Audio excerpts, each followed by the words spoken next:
our next guest is a bookstore owner, and this is her first time on the show. So with Shaz, it was Shaz's first time on the show as well.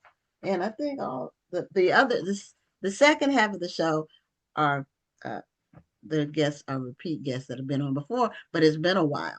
So um, her name is Tamara Brown, and is it Gadsden Brown or Brown It's Gadsden? Gadsden Brown. Okay, Hello. Good Gadsden evening, Brown, Glenn. Welcome to and the show. she Thanks, is lady. owner of the bookseller in Conyers, Georgia. The bookseller, not Yes. SELL, but seller like a basement. So, Yes. uh, welcome to Black Authors Matter TV. Oh, thank you. Thank you, ladies, for having me. Well, thank you Thank for being here. you. You're welcome. And we became aware of your store a while back. We just hadn't reached out yet. But how long has your store been open? So the store's been open for 4 years, going on 4 years. So we'll be 4 years in May. Okay. And Conyers, is it like an outer suburb or of Atlanta? Yes, Conyers Okay. is still within Metro Atlanta, about 20 miles out of the city. Okay. All right. Now, what made you pick Conyers? Is that where you live? It was Or at one time. I moved to another area nearby, but it was where I had run another business. You know, the bookstore is my latest venture, but before that, I was in the and still am in the insurance industry. So I was already in that area and just kind of stayed. It was a community that I was used to, and I grew up in Decatur. All of that is right there together, Decatur and yeah. Lithonia, Georgia. Lithonia, where they Hmm. have the Stone Mountain. And Stone Mountain, hmm yep, hmm absolutely. I have a childhood friend that lives in Lithonia. Um, Yeah. so um, now there are other bookstores. Well, let me back up. Atlanta is starting to be like a hub for a lot of book events and bookstores. I know there was one bookstore that recently closed that had been Yes, around for a long Medusa time, like clothes. 35 years. Madu Mm-hmm. been around in a mall. It was a mall-based store. Yes, ma'am. hmm And And you, we're so trying. yours is like in a strip center. No, I'm a standalone building. Oh, okay, a standalone building. Yeah, Okay, all standalone right. building. So are you in a neighborhood?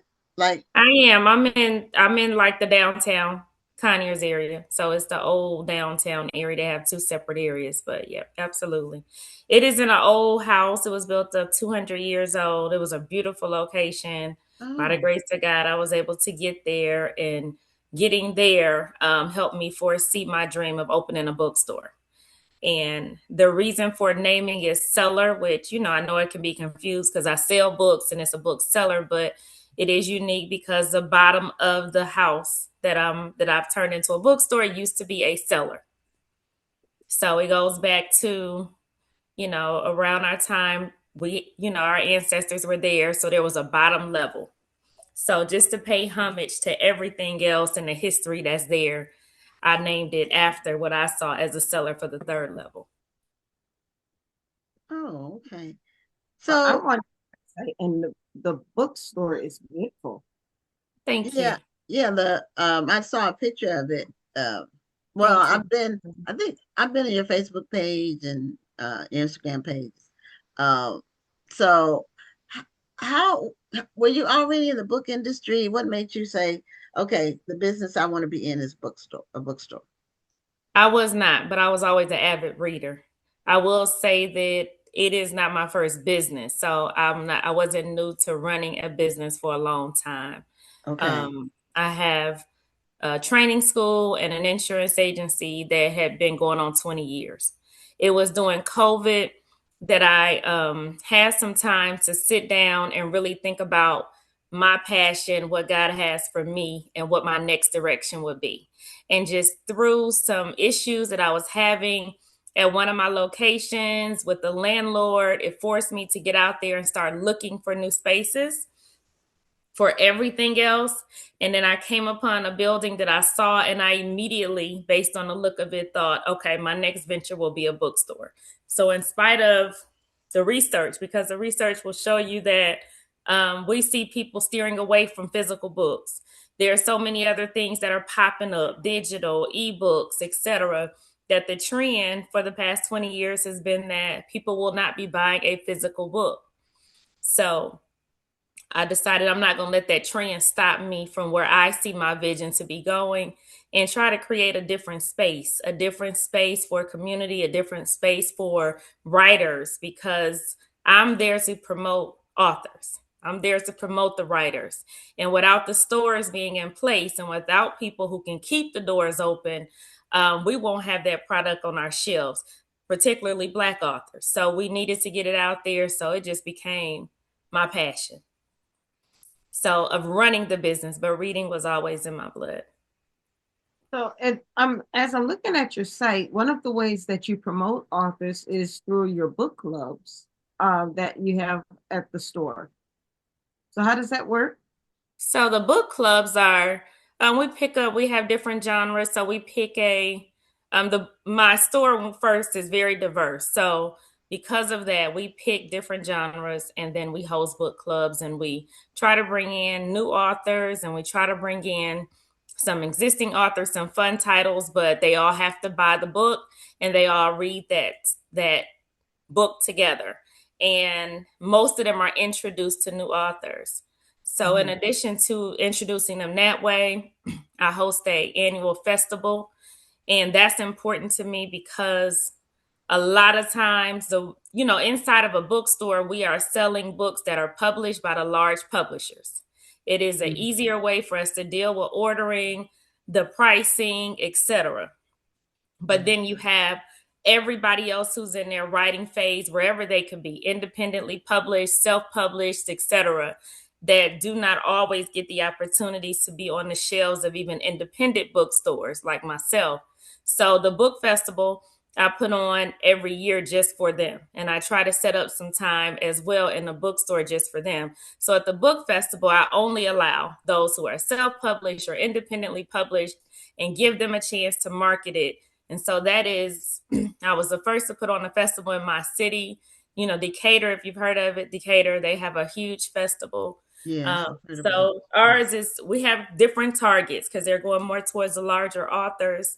But mine's is all independent authors, 250 of them come out, set up, and they can send their friends and family. So it is my way of giving back through either the book club, the book festival, or just setting up a space. God has blessed me with the space, and I'm trying to make sure I reach out to keep the authors in the business they're in, because without them, I wouldn't have a store. Now, what's the Awesome. name of your event? That's really two ways that you support the author, through the book club and the festival. That's right. So, what's the name of your festival? The Conyers Book Festival. I put it on, but it's for the city. The community comes out. I've done it for 4 years. So it's coming up on the 11th and 12th.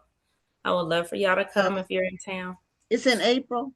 Yes, April Okay. 11th. Is it outdoors or indoors?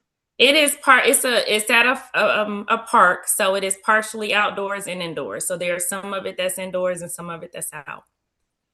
Well, Is that okay, Gwen? I'll definitely be sharing the information, because I know quite a few people in that area. In fact, I think I know a couple of authors who are going to be participating in that festival. So Thank you. yeah, so I want to make sure I support them. So yeah, I have to make sure I share that flyer with some folks.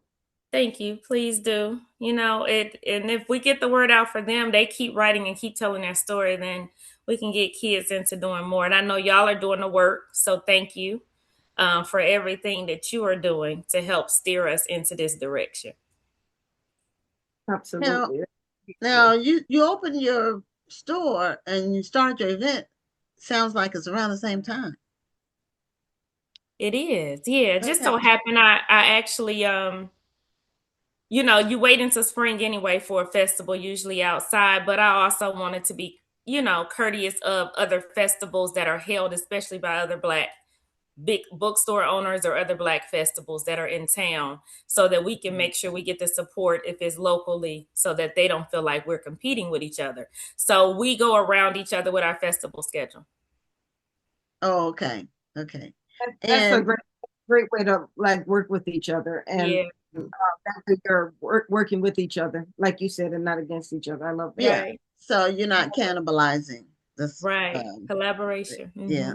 Collaboration instead of cannibalization. Yes. um,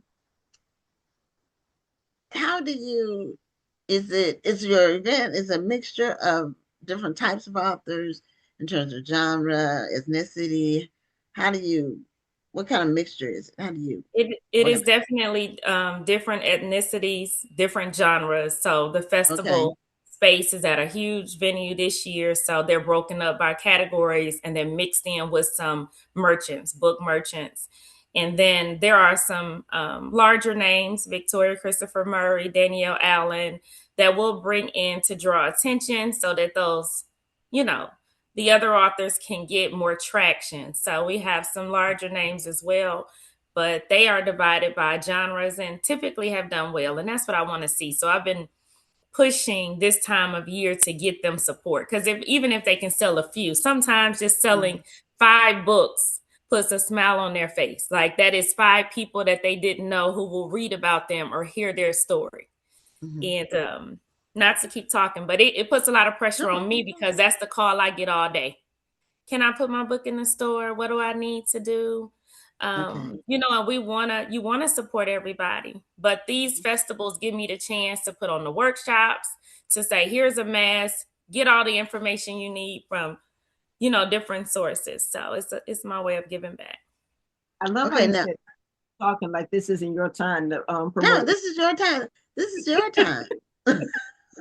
Talk You as can much as talk as you much as you want. Okay. That's the I point. That's know. the objective. Uh, You want to do lead. you is it open to the public? Is it free? Is there a fee to get in? No, no fee is free. Okay, okay, it's free. And now it's funny when you talked about people calling how do I get my book in your store? My husband and I had a brick and mortar for 10 years. So Okay. together. So I and it's been a while. I mean it was 2000 to 2010. But that was the question that we would get a lot That of. you get And all the time, right? and Yeah. I tell people what as a bookstore, you don't make any money unless a book is sold. That's right. Having the book on the shelf does you no good. That's right. In That's fact, it's taking space away from a book that could sell, That is right. unless the author is doing something to promote well, their That's book. that's actually the point that I was going to make. I think, especially newer authors, they feel like they've made it because their book is on a bookstore shelf. But what they forget to do is to promote the book and tell people it's there. You just depend on the fact that people are going to walk in this store and just happen to see your book on the shelf. But you don't go out and tell people my bookstore is at the bookseller. If you want a copy of my book, go to the bookseller right. and get a copy of my book. So you don't promote it. So I'm hoping that there are some authors who are watching this show right now who are going to use this as a teachable moment, that it's more than a bookstore agreeing to put your book on their shelf. You still got to do your part and get out there and tell people that your book is on the shelf. Because even if somebody does walk into the bookseller, there are 900 other books on those shelves too. How big a chance is it that they're going to happen to walk to your particular book and purchase your book? They That's, might purchase the book next to your book and they might never ever see your book. Yeah. that's right. Dr. Lawson, that is absolutely right. Out of when I opened, I thought, let me help them. So I did consignment agreements, and we put about 80 self-published authors on a shelf, like a local author shelf. And by the end of the year, only 3 of them has sold any titles. Mm. And I believe So it. We tried the consignment thing too. it's And that's called, work. That's work because you got to it keep is. track of, Mm-hmm. you got to Yeah. put them in your system Yep. before you even sell anything. It And is work that's money. Time is money. The and the effort that you, cost. so, It is. I Is think when people do a book, when people write a book and publish, especially they have the one book, this is their first book, and they're very excited about it, as you know, they should be. But if you don't know the industry, you just are unaware of how all of this works. And you really are better off just selling the book yourself, going places and selling it yourself rather than trying to get it in bookstores. Um, that's in my opinion because that's a lot of legwork, and a lot of bookstores aren't going to say yes just because it's it's no benefit to them if the book doesn't sell. That's right. And it is becoming more challenging, and it's actually a lot of pressure on Black bookstore owners. Atlanta is becoming a hub, but we still don't have very many Black bookstores. Not compared to the demographic, but of course Mm-hmm. there are some areas who have little or none. But a bookstore is a hard business. But every a lot of people have a story they want to tell. I applaud them when they've gotten to the first step of getting it out there. But the next step is marketing and putting in the work at learning, like like Dr. Lawson said, put in the work of learning how to market your book because it won't market itself. Getting communication skills in place to see how to talk to people and how to meet people and what to do because it won't sell itself. And everybody has a story. So that's something, bookstores were trying to work together and see how to handle it. But another issue is most of the authors never came and supported the store. So if you've never walked in my store and bought anything, I probably will not be willing to use the shelf space to help support you as well because we are trying to keep each other alive. So, as a bookstore, it means a lot to just come in, patronize, support, and try to keep the business of selling books alive in that manner. So can you talk a little bit more about that? So are you saying that an author will come in and you've never seen this author before, and they'll ask you to put their book on your bookshelf, and let's say you agree to do that, you'll put maybe 3 or 4 books on their shelf, and then you never see this author again. They've never purchased from you. They've never done a book signing there. They've never done anything with you. They've just left their book Absolutely. on your bookshelf. Yes, that's most of them. Out of the 80, I knew two. Two were customers. And then it is also a lot of pressure because people will say, well, you're a Black bookstore. I'm in a mixed area. So here I'm trying to help myself and promote myself. So the pressure is there they want the pressure to be on me to say I have a responsibility to help them. And then of course, I want them to shop the store because that's how we keep the doors open. That's how people are paid to work there. But no, I haven't. For most of them, they rarely shop in a bookstore. Yeah, And we used to run into that with people with the situation you described, but also with nonprofit organizations in the city oh yeah, calling us for a donation right, or of some kind. And my first question to them is, have you ever been in our store to buy something? right. And if you have not, then the answer is no. I had to, because why do you think that we have this extra to provide you with if you don't even come in the store, If you let don't, alone buy something? You don't even right, patronize the store. So a lot of people, for unfortunately, in our community, they see bookstores in particular, but a lot of Black businesses in general, they see them as like almost like the government, like it's a government entity that's right. that gets money somehow where they can give away stuff for free, or they can do stuff, spend time, free time, or give free advice. People will call and try to pick your brain over the phone, and the you know the admonition is, well, you're a Black store, you should help Black people. Well, okay. This is a business. a business has to make money. It's not a nonprofit organization, That's you know. right. So I think some people there's like a disconnect. They think they almost see you like a government agency where they can just call. And you can't even call government agencies now and get anybody on the phone hardly. So you know. So we have some yeah, it's some work to do in terms of just people educating themselves on what a bookstore's business is to sell books.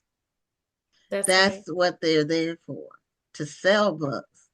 And so we have some work to do. We tried it for 10 years. It was and it was me and my husband, both full time. It is So this is the a challenge. family business. We didn't have, he wasn't working somewhere else. I wasn't working somewhere else. So, you know, it's it's Well, challenging. 10 years is still a win. That's still a win. Oh, That's a we're still in business and we still have the same business name. We just pivoted into other thing, marketing. We have our big book event, the National Black Book Festival, mm-hmm. every year that we've had for 19 years. But Yes. we had to pivot in order to survive, Mm-hmm. and that's what entrepreneurs do. You revolved, right? You Yeah. revolved. Yeah, you have to. So now, are you still doing the insurance and the other business that you said you Yes. had? Okay, so you're not depending solely on the bookstore. No. Okay, Financially, no. Mm-mm. financially, but Uh, you is really it's a very nice facility. the bookstore I have put everything back, and that's a blessing to be at this stage. Not I know everybody who opens a store doesn't have that um, ability to do so. But at this stage, I've been able to put everything back into staffing because Okay, I just could not burn myself out. And I needed to learn the business because it was brand new for me. So I spent a okay, lot of time researching what titles do I put on the shelf? How do I keep the inventory? How do I grow a business and open a cafe? Because these were all things I had not done. And there are a lot of pieces, moving pieces. And I needed to get a new circle too. I needed new people around me because I was always a big reader. I've been to your festivals in the past, and I also was around people who were reading, but I was not around restaurant owners. I had not been around anybody who owned a wine shop or who ran a bookstore. So I needed to okay. find those people just to get there. And so I needed some faces in a bookstore. So I have part-time help for social media, college students, the local schools help send work study kids Okay. out to work. And I started with just one person that I hired. And the bookstore is able to cover everything at this stage. But the first year it was trying to figure it out with me and one person. And then I moved to two. So I just Mhm. reinvested back into the store. Well, that's great. Now, will you have any events coming up? You have your big event coming up? We Yeah, do. We have The that. that's Conyers what We I Book was do. Festival. mentioning. Since we have a few minutes left, I just wanted to reiterate Yes. about your festival. So Yes, the ma'am. festival is going to be April 11th. And And 12. okay, yeah, excuse me, April 11th and 12th. And it's going to be from 10 to 5 on both days. It is from 10 to 6 on Saturday, and then on Sunday it's from 12 to 6. Okay, Okay. wonderful. Okay, and it's going to be at the Old Town It- Commons. It's going to be at the International Horse Park located in Conyers. Okay, and the keynote speaker is going to be Beverly Jenkins. Beverly Jenkins, Danielle Allen. We have Victoria Christopher Murphy, Right. and a whole panel of everyone else who is just, I'm excited about them as well. But I'll pick those out as the three largest selling. Yeah, yeah, you have, it looks like I'm looking at your website. So you have a main stage, Black Love on the main stage, Yes. and then you're also going to have a fantasy panel. Yes. So Fantasy that's is going big to be in my store. awesome. And Yeah. I'm excited about your fantasy panel because there are not a whole lot of Black faces in that space right now. And you actually have two Black authors who are going to be on that panel. Yes, and I pulled and pulled to get them too because It's hard to get, especially Granger, out to do a festival. But fantasy is, up and coming genre in the book It is. world. I mean, it It, really is, and it is it's a big area for my store, but it's also a big area for young adults and the yes. YA generation. Getting them excited about reading is where I need to start. You got the small children who love to read, then it falls away come Mm-hmm. middle school and high school, and they are into fantasy, they're into the reading, they into different reading, sci-fi, different topics and different genres, versus the romance and some of the nonfiction that we've seen in the past. So I'm excited for the fantasy panel as well. I hope to expand it next year. I've had a fantasy panel since I've opened, and of course a romance, but I want to move into other genres as well. Yeah, please keep that fantasy panel going because I would love to see more Black faces in that space. Yes.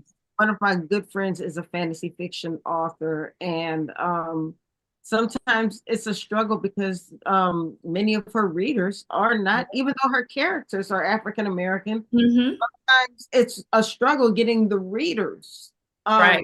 American readers, because that the readership is not fully African American right now. So I mean, Oh yeah.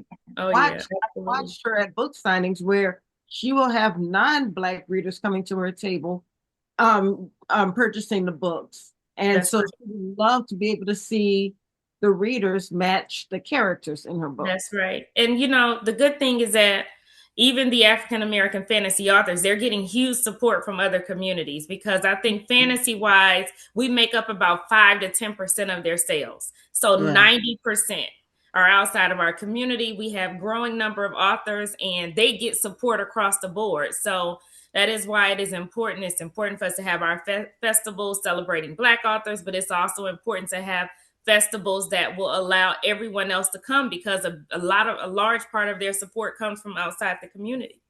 Yes. Yeah. So we really help each other, but we need our, thank you for putting on our own. The Well, lineup is great that you have coming up in October. yeah, we're working on it as we speak, building it. Always trying to have some different elements, each year. And the things that work, you keep doing them, and the things that didn't work, you'll abandon them. Yeah. And you have to be flexible. So anyway, and Rhonda knows that flexibility is not my strong suit. That's not my strongest suit. I can get wired in, and but I'm really good at planning ahead. So that allows me to have some flexibility, but it has to be like months in advance. Not spontaneous. I'm not spontaneous. Today or weekend. Anyway, Tamara, thank you so much for being a guest on the show. And congratulations on your bookstore and Thank you. your upcoming event. Yeah, if anybody listening, the book festival is great, but if you can't make that, our doors are always open to come and visit us at any time. And I hope to see you ladies one day when you're in town. Okay. Thank you for having me on. Okay, you're welcome. Thank you. Right. Take care. Bye-bye. Okay, bye-bye.